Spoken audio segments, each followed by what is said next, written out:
Not turned down, not moved to an earlier slot to comply with a new noise ordinance, not temporarily suspended pending the outcome of a licensing review. Stopped. The specific final no more bookings. The DJ has been paid off. The promoter has moved to Ibiza. Stopped of a nightlife economy that was, 18 months ago, the most improbable success story in the entertainment industry. Nightlife in a Muslim-majority country, in a city built on sand in the Arabian Gulf, in a jurisdiction that did not serve alcohol in licensed venues until 1972, and that maintained restrictions on public entertainment. So conservative that mixed-gender dancing in public was illegal within living memory of the people who built the clubs that are now closing. Dubai built a nightlife industry from nothing. From religious restriction and cultural conservatism, and the specific social architecture of a Gulf emirate in the mid-20th century, Dubai constructed deliberately, systematically, through a sequence of regulatory liberalizations that each pushed the boundaries slightly further than the one before. An entertainment economy that by 2022 and 2023 was drawing the DJs and the promoters and the nightlife tourists that previously went exclusively to Ibiza and Mykonos and Miami. The Burj Al Arab's rooftop bar, the beach clubs of JBR that ran from 6 p.m. to 4 a.m. on a Thursday night with queues that required a reservation made 3 weeks in advance. The hotel nightclubs on the Palm, White, Dries, Soho Garden that were flying in headliners whose booking fees ran to 6 figures for a single night. The rooftop venues of downtown Dubai that charged $200 minimum spend for a table and filled every table on a Friday night with the specific demographic of globally mobile young professionals who had more money than the cities they came from could contain and had chosen Dubai as the place to spend it. The music stopped. This is the story of what killed it. The regulatory history of alcohol and entertainment in Dubai is the history of a government making a sequence of pragmatic decisions that, collectively, produced an outcome that none of the individual decisions, taken alone, would have predicted. The first licensed alcohol sale in Dubai occurred in 1972. The license was issued to a hotel, the specific institutional designation that has governed Dubai's relationship with alcohol ever since. Alcohol in Dubai is not sold in supermarkets. It is not sold in standalone bars in the conventional Western sense. It is sold in licensed venues attached to hotels, to clubs, to the specific institutional structures that the regulatory framework has decided are appropriate containers for the activity. That framework, alcohol available but institutionally contained, entertainment permitted but physically concentrated in specific zones and specific venue types, was the regulatory architecture that Dubai used to build its entertainment economy while maintaining the appearance of compatibility with the social and religious values of the Emirati majority. The architecture worked, not because it was a natural cultural development, because it was a deliberate policy construction, executed with the same pragmatic intelligence that Dubai applied to every other aspect of its economic development. By the early 2000s, Dubai's hotel nightclub scene was established. The venues on the Palm, in the Marina hotels, in the downtown properties were drawing international acts and international crowds. The business model was validated: hotel group revenue from entertainment licensing, venue revenue from the minimum spend model, government revenue from the licensing fees and the tourism taxes that the nightlife economy generated. Then, the 2020 to 2022 period happened, and Dubai's nightlife went from established to extraordinary. The pandemic killed nightlife everywhere else simultaneously. Ibiza closed, Mykonos closed, London's clubs closed. Berlin's legendary venues, the clubs that had defined global nightlife culture for a generation, closed, and many of them did not reopen in the same form. The infrastructure of international nightlife, the promoters, the DJs, the lighting engineers, the sound system technicians, the brand ambassadors, the entire ecosystem that makes a global nightlife economy function was displaced. Suddenly available, looking for somewhere that was open. Dubai was open. Dubai had managed the pandemic more aggressively and more successfully than almost any comparable jurisdiction in terms of the speed of its recovery. The entertainment sector reopened faster in Dubai than in any European destination. The venues that were running again in Dubai in late 2020 were running to an international crowd that had been locked down for months and was prepared to travel specifically to Dubai because Dubai was the place where the music was still playing. The promoters came, the DJs came. The Russian millionaires who arrived in 2022 came with the specific appetite for nightlife that the Russian wealthy have always brought to their chosen destinations. An appetite for the table service model, for the bottle of Grey Goose at $500 markup, for the birthday celebration that spends $50,000 in a single evening and makes the venue's monthly revenue targets in one booking. 2022 and 2023 were the years that Dubai's nightlife became the story. Not just in the trade press, in the mainstream coverage, in the travel sections of publications that had previously sent their writers to Ibiza and were now sending them to the white venue on the Palm to explain why the global nightlife economy had found its new center of gravity in a city that had not served a legal drink until 1972. The music was loud. The minimum spends were high. The bookings were full. The promoters were profitable. The hotel groups were filing their best entertainment revenue numbers in their operational histories. And then it stopped. The Russian customer was the marginal revenue of Dubai's nightlife economy. Not the majority of the customer base. The majority was the globally mobile professional expatriate, the European tourist on a winter sunbreak, the Gulf national who had discovered that Dubai's nightlife offered something unavailable in the stricter social environments of their home countries. But the Russian customer was the marginal customer, the one whose spending made the difference between a good night and an extraordinary night, between a profitable evening and a record-breaking one, between the venue that was doing well and the venue that was the story. The Russian nightlife customer in Dubai operated in a specific way. They did not come individually, they came in groups, extended friendship networks, business associates, families who socialized at the scale that Russian social culture among the wealthy produces. They booked tables, multiple tables. The bottle service model, where the minimum spend is attached to a table rather than to an individual, was designed for exactly this customer. A Russian group booking 8 tables at a Palm venue on a Thursday night and spending $80,000 across those tables in a single evening was not exceptional. It was representative. It was the kind of booking that the venue's owner was thinking about when they extended the sound system and hired the international headliner and renewed the lease at the rental increase that the landlord was asking. In 2022 and 2023, the Russian customer was everywhere in Dubai's nightlife. The accents were audible at every premium venue. And the birthday celebrations, the Russian birthday celebration, is a cultural institution that produces the kind of table spend that nightlife economics are built around. We're filling calendars that venues had previously kept for other demographics. Then the complications began. The Russian customer in Dubai in 2024 was still there, but was spending differently. Not because the desire to spend had changed, because the mechanism for spending had been disrupted in ways that the Russian customer had not anticipated and that Dubai's regulatory framework had not resolved. International payment cards, the Visa and MasterCard infrastructure that the Russian customer had used to settle their nightlife tabs since arriving in Dubai, was progressively restricted following the sanctions regime that the 2022 invasion of Ukraine had triggered. By 2024, a Russian national trying to pay a $30,000 table bill at a Palm venue with their bank card was discovering that the transaction was not processing through the same channels it had processed through in 2022. The venues adapted.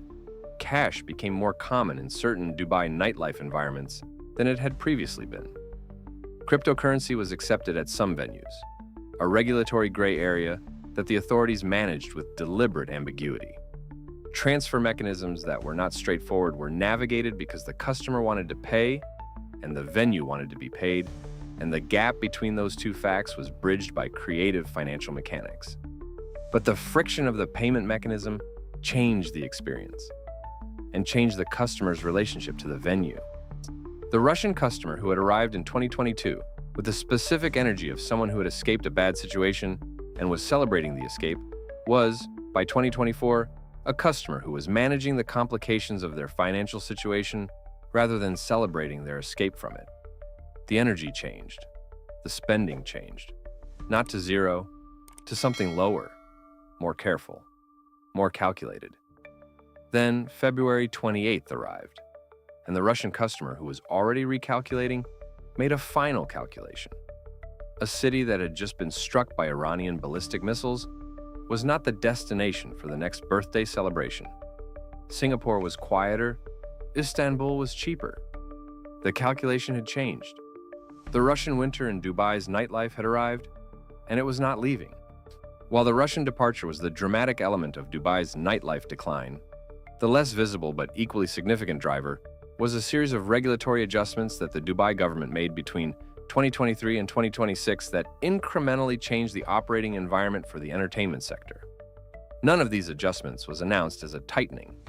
Each was announced as a clarification, a standardization, a quality improvement initiative.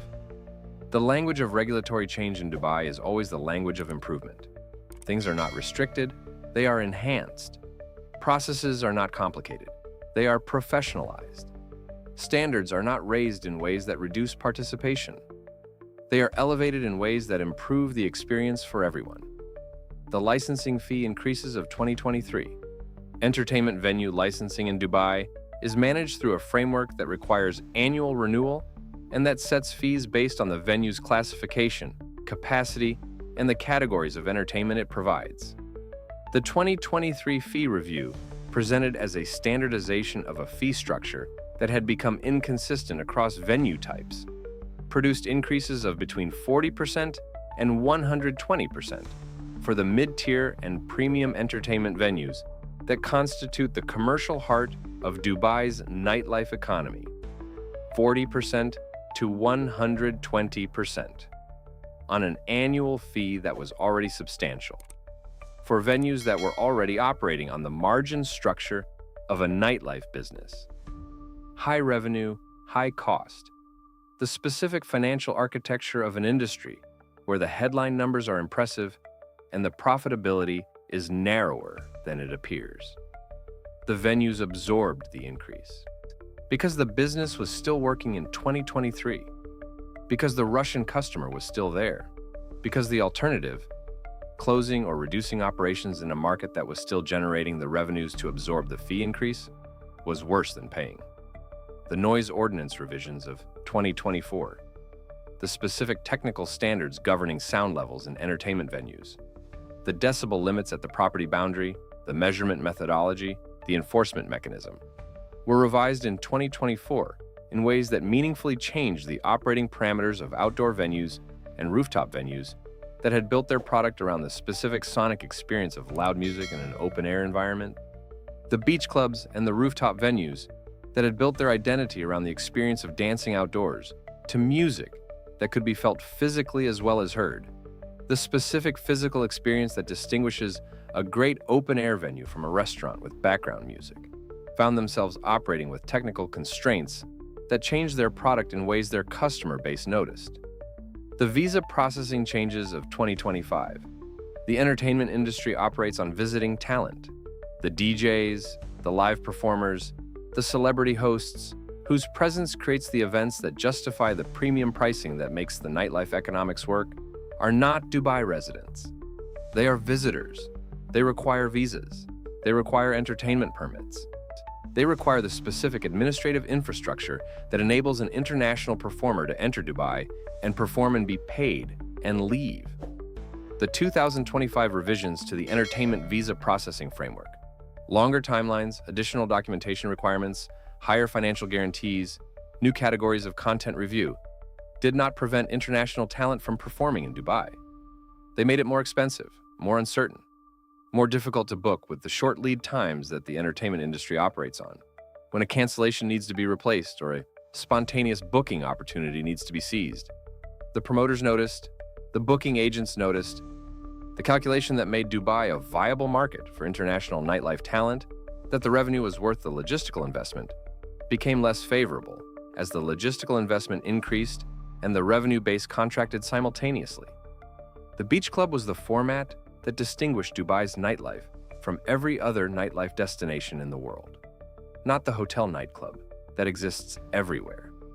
Not the rooftop bar that exists everywhere: the beach club.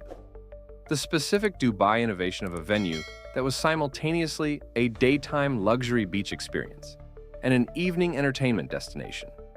That took the Mediterranean beach club format, the Nikki Beach model, say the Bagatelle model, and combined it with the nightlife programming that transformed it from a place you went to sunbathe into a place you went to experience the specific energy of Dubai at its most concentrated and most commercially refined.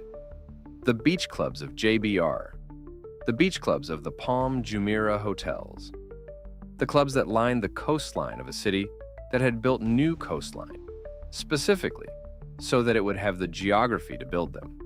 White Beach, Barasti, Zero Gravity, Nikki Beach. The format that produced the Friday brunch to sunset tonight programming that kept a customer on premise for 12 hours and produced the per-head revenue that made the economics extraordinary. The beach club economics at peak were among the most favorable in the hospitality industry globally. A venue with 500 capacity running at 85% on a Friday and Saturday generated the kind of per square meter revenue that hotel groups use to justify the real estate investment. The minimum spend model ensured that the revenue was predictable.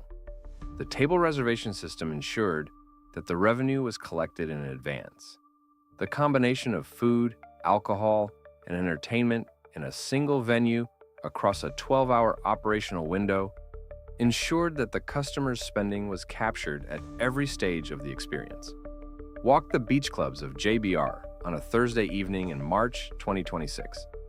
The same Thursday evening that 18 months ago would have required a reservation made 3 weeks in advance and would have produced the specific energy of a venue operating at the intersection of capacity and desire. Yet the reservation wait time is now measured in hours, not weeks.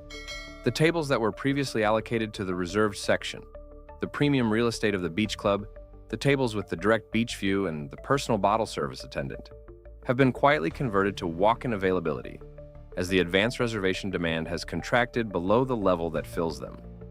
The minimum spend that was $300 per person on a Thursday in 2022 is now $150. The reduction was not announced as a reduction. It was announced as a promotional offer, a limited time special, a loyalty reward for returning customers.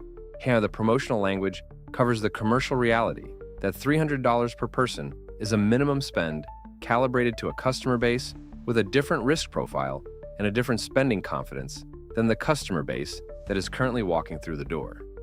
The DJ who was flown in from London for $80,000 for a single Friday night in 2022 is now being replaced by a resident DJ. The resident DJ is excellent. The resident DJ is not the headline that justified the $250 minimum spend that the $80,000 booking fee required to produce a margin. The resident DJ is the acknowledgement that the economics of the imported headline no longer work in the current market.